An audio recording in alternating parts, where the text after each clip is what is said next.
But it's hard to, when you say that to some people, because they say, oh, there you go with a pull yourself up by the bootstraps thing, and, you know, you're just being respectable. Not everybody can do that. Well, everybody can.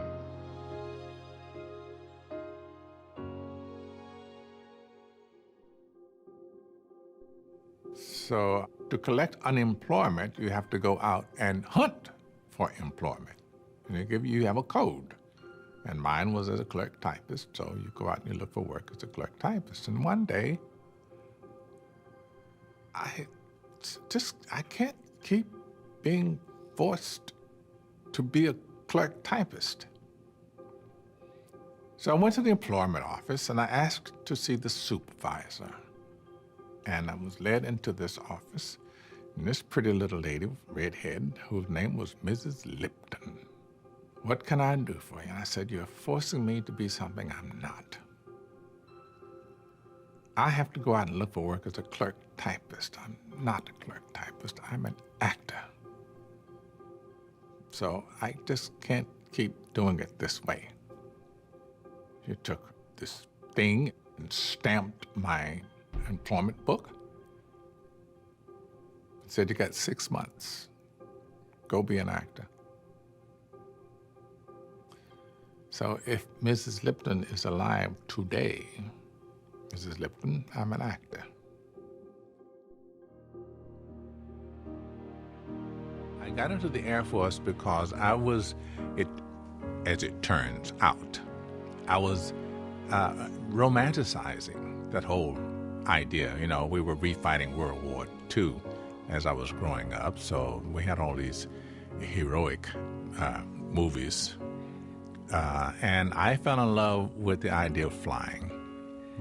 And then when I got into the Air Force, it had this big eye-opener that racism was rampant there also, and that I am not qualified, or suited is a better word, for military life. That kind of unquestioning obedience to a lot of things that I think are stupid didn't quite go over well. Yeah. So when I got out, I was an early discharge. It was almost dishonorable, you know, because I just really didn't fit. But the catalyst actually was I did get to sit in a jet trainer, because I had a lot of people behind me to get me into flight school and stuff. But sitting there, it occurred to me that this is absolutely not what I want. It isn't movies, it's for real. These, you know, this little red button on the joystick controls guns with real bullets.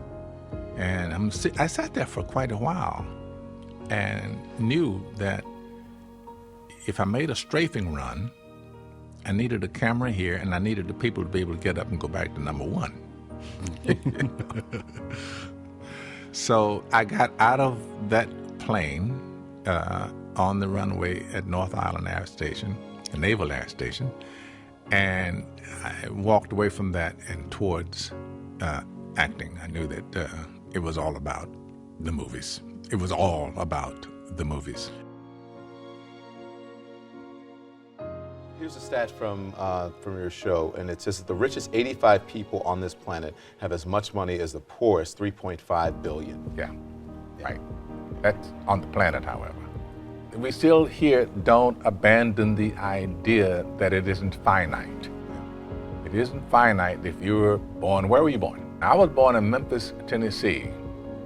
I had a long haul from where I came from to here, but here we are. But it's hard to, when you say that to some people, because they say, oh, there you go with a pull yourself up by the bootstraps thing, and, you know, you're just being respectable. Not everybody can do that. Well, everybody can. Everybody doesn't. Courage is the key to life itself. There are a lot of people who are born in situations where they say, well, I'll never get out of this. So they won't.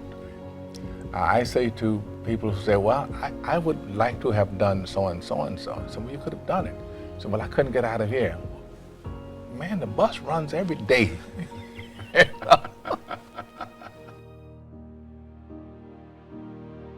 Your job as an actor is to give it your best shot every time. So yes, I'm going into it with the idea that I'll play it to the best of my ability, and they wouldn't give it to me, the role, if they didn't think I was capable of pulling it off. Or I wouldn't take it if I didn't think I was capable of pulling it off.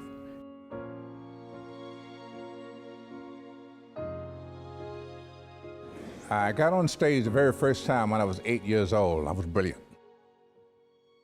Then I got on stage again 4 years later when I was 12, brilliant again. So by the time I was 13, it was pretty much a foregone conclusion in everybody else's mind, teachers, parents, that acting was going to be my thing. I hadn't made a conscious decision I'm going to be an actor. I don't think you do. I think that's what you do.